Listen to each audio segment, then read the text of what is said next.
சங்கீதம் 32 அதிகாரம் 8 நான் உனக்கு போதித்து நீ நடக்க வேண்டிய வழியை உனக்கு காட்டுவேன். உன்மேல் என் கண்ணை வைத்து உனக்கு ஆலோசனை சொல்லுவேன். இந்த வசனத்திலே தேவன் நமக்கு போதித்து நாம் எப்படியெல்லாம் நடக்க வேண்டும் என்றதான வழியை அவர் நமக்கு காண்பித்து அவருடைய கண்ணை எப்பொழுதும் நம் மீது வைத்து நமக்கு ஆலோசனை சொல்லுகிற கர்த்தராகவே இருக்கிறார்.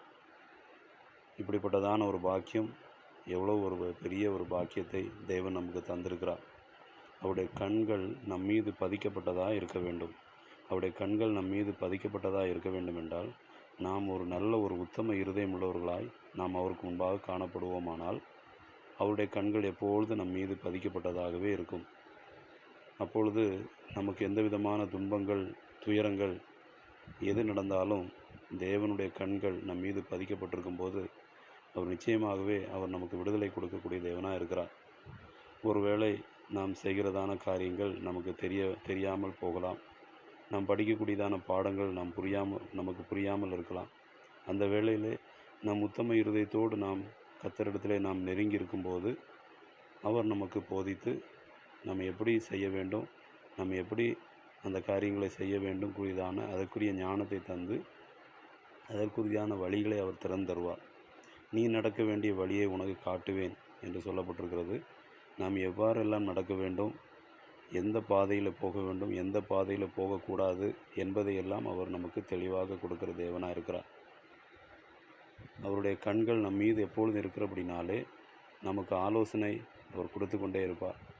இது சரி, இது சரியில்லை, இல்லை இந்த காரியத்துக்கு இப்பொழுது நீ இதை செய்ய வேண்டும், இல்லை இந்த இடத்துக்கு நீ போக வேண்டும், இந்த இடத்துக்கு நீ போகக்கூடாது. இப்படியாக அவர் நமக்கு ஆலோசனை கொடுக்கிற தேவனாகவே இருக்கிறார். இப்படிப்பட்டதான தெய்வத்தை கொண்ட ஜனம் பாக்கியம் உள்ளது என்று வேதம் சொல்கிறது. நமக்கு அவரே ஒரு ஆறுதலாகவும், அவரே ஒரு தகப்பனாகவும், அவரே ஒரு தோழனாகவும், எல்லாவற்றுக்கும் எல்லாமாகவும் நம்மோடு கூட இருந்து அவர் அப்படியாக காரியங்களை செய்ய அவர் வாஞ்சிக்கிறார். இதற்கு நாம் செய்ய வேண்டியது ஒரே ஒரு காரியம், ஆண்டவருக்கு பிரியமான வழியில் நாம் நடக்க வேண்டும். அவருடைய வசனங்களை கைக்கொண்டு அதன்படி நாம் ஜீவிக்க வேண்டும். ஒரு உத்தம இருதயம் வேண்டும். எப்பொழுதும் ஒரு தாழ்மையான ஒரு சுபாவம், ஒரு நல்ல ஒரு அன்பு, அவர் மீது ஒரு அன்பு. எந்த சூழ்நிலை வந்தாலும் ஆண்டவரை நாம் குறை சொல்லாதபடி ஒரு உத்தமமான ஒரு ஜீவனம் செய்ய வேண்டும். எது செய்தாலும் நன்மையான காரியங்களை தான் தேவன் செய்கிறார் அப்படிங்கிறதான ஒரு எண்ணத்தோடு நாம் காணப்பட வேண்டும். அது மட்டும் இல்லாமல் வேதவசனம் சொல்கிறது, அந்தியும் அவர் தீர்மானத்தின்படி அழைக்கப்பட்டவர்களாய் அவரிடத்தில் அன்பு கூறுகிறவர்களுக்கு சகலமும் நன்மைக்கு எதுவாகவே அவர் செய்கிறார் என்று சொல்லப்பட்டிருக்கிறது.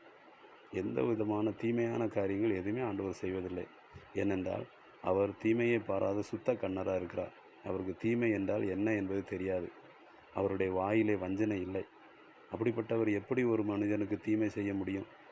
அவர் நிச்சயமாகவே செய்ய மாட்டார். ஒருவேளை தீமையாக இருந்தாலும் கூட அந்த தீமையை நன்மையாக மாற்றுகிற தேவனாகவே இருக்கிறார். இப்படிப்பட்ட நம்முடைய தெய்வம் பெரிய தேவனாக இருக்கிறார். இப்படிப்பட்ட தெய்வத்தை நாம் கொண்டிருக்கிற ஜனமாக இருக்கிற அப்படின்னால் நாம் நிச்சயமாகவே பாக்கியவான்களாகவே நாம் இருக்கிறோம். தேவன் தாமே உதவி செய்வாராக. ஆமேன்.